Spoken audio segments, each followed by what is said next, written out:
आप तो देखिए ट्रांसलेट करने के लिए हमने बेसिक नॉलेज पर एक और टेबल भी तैयार किया है, जिससे आशा है कि हमारे सभी बच्चे, सभी लोग, विशेष करके हिंदी मीडियम वाले जितने भी स्टूडेंट हैं उनके लिए बहुत ही लोकप्रिय होगा और इसको लाइक करेंगे। लाइक करने के बाद उससे कुछ अपना अनुभव नॉलेज बढ़ाएंगे। टेबल नंबर 2 विशेष करके सजीव प्राणियों के लिए किया जाता है। सजीव प्राणियों के लिए, सजीव प्राणियों के लिए इसका टेबल भी प्रायः बड़ा होता है, क्योंकि एक ही साथ हमने सभी हेल्पिंग वर्गों का प्रयोग किया है, जहां से बच्चे डायरेक्ट अपने अनुवाद को कर सकते हैं, जहां से बच्चे अपने अनुवाद को डायरेक्ट या सीधे बिना किसी हेल्प के कर सकते हैं। ये देखिए फर्स्ट में जहां पर सब्जेक्ट रहेगा I read you they eat see it. अब आइए इनको हम देखते हैं कि ये हमारे 7 प्रकार के नाउन्स होते हैं, सब्जेक्ट होते हैं, जिनका प्रयोग प्रायः ट्रांसलेट करने में बहुत ही लोकप्रिय होता है। आइए देखिए, इनको हम अलग अलग कार्टों में रख करके और बच्चों को सरल बनाने के लिए, बच्चों को सरल तरीके बनाने के लिए इस टेबल का निर्माण किया गया है, जिसके अनुसार बच्चे आराम से अपने आप अंग्रेजी पढ़ना, लिखना, बोलना सीख सकते हैं। आइए देखिए, हम टेबल बना रहे हैं। इसी तरह से बच्चे भी अपने टेबल को बनाएंगे और बना करके इसका लर्न कर सकते हैं। देखिए आई के साथ विशेष करके किसका प्रयोग किया जाता है प्रेजेंट टेंस में? आई।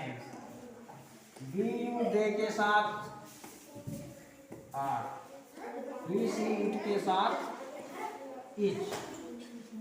और चलते हैं अगर हम पास्ट टेंस में, तो पास्ट टेंस में देखेंगे यहाँ आई के साथ पर वाज,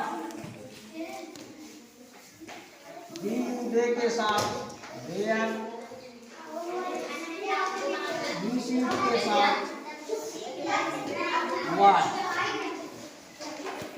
अब इसके बाद हमारा ये क्यूज और आता है हैज, हैव, हैड। हैज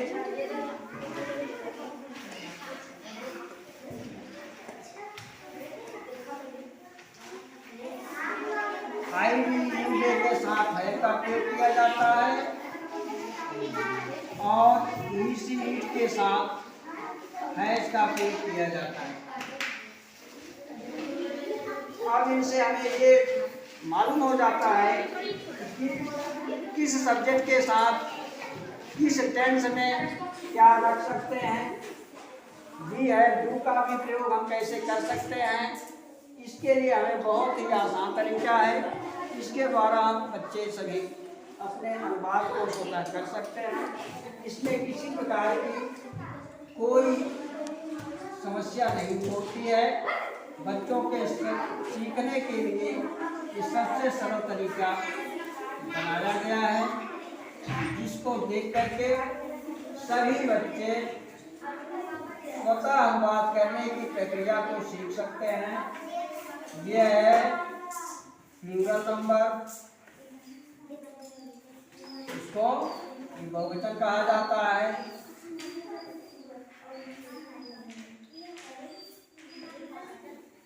ये भी प्लूरल होता है। आई भी क्या होता है? होता है और ही सी जो सब्जेक्ट होते हैं ये सिंगुलर कहे जाते हैं, सिंगुलर।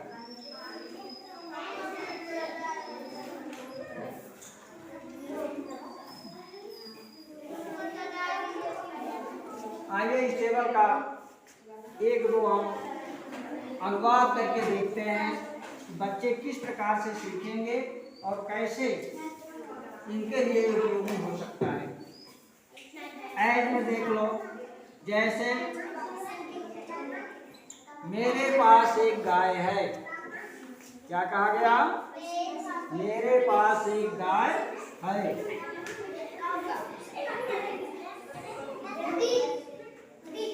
मेरे पास एक गाय है। अब यहाँ बच्चों को ज़्यादा सोचने की कोई आवश्यकता नहीं है, वो तुरंत अपने टेबल को देखें। अब मैं मेरे या माई या आई के लिए, मेरे के लिए क्या लगाएंगे? सब्जेक्ट में चलेंगे, देख सकते हैं आई। आई जो मेन हमारा सब्जेक्ट है, आई लगा दिया। अब आई के साथ हम चलेंगे। पास के लिए किसका यूज किया जाता है, किसका प्रयोग किया जाता है? आई के साथ है लगाया गया है, तो आराम से हम है का प्रयोग कर सकते हैं। I have a cow, I have a cow.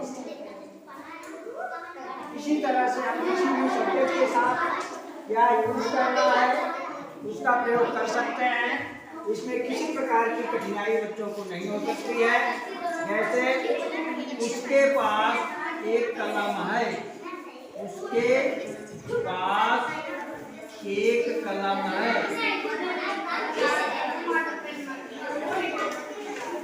उसके पास एक कलम है। अब उसके लिए क्या करेंगे? अब उसके के लिए यहाँ चलेंगे सिंगुलर नंबर में, ही मिल गया है हमको, ही लगा दिए। और काश के लिए क्या रखा गया है? टेबल में चलेंगे, देखेंगे, मिल रहा है हमको ही के साथ है। क्या लगाएंगे? है ए पेन, ही है ये पेन। इस तरह से हम देख सकते हैं कि इसको पढ़ करके, इसको देख करके सभी बच्चे स्वतः अंग्रेजी में लिखना और ट्रांसलेट करना, पढ़ना, याद करना स्वतः सीख जाएंगे। कि किसी प्रकार का प्रॉब्लम नहीं होना चाहिए। और इसी तरह से हम अगला भी वीडियो बना करके बच्चों को सरल से सरल नियमों का प्रयोग करके प्रयास करेंगे कि जितना सरल से सरल हो सके, जिससे बच्चे समझ सकें। ऐसे वीडियो बना करके, नियम बना करके बच्चों के लिए प्रेषित करने का प्रयास करेंगे। इसी के साथ धन्यवाद।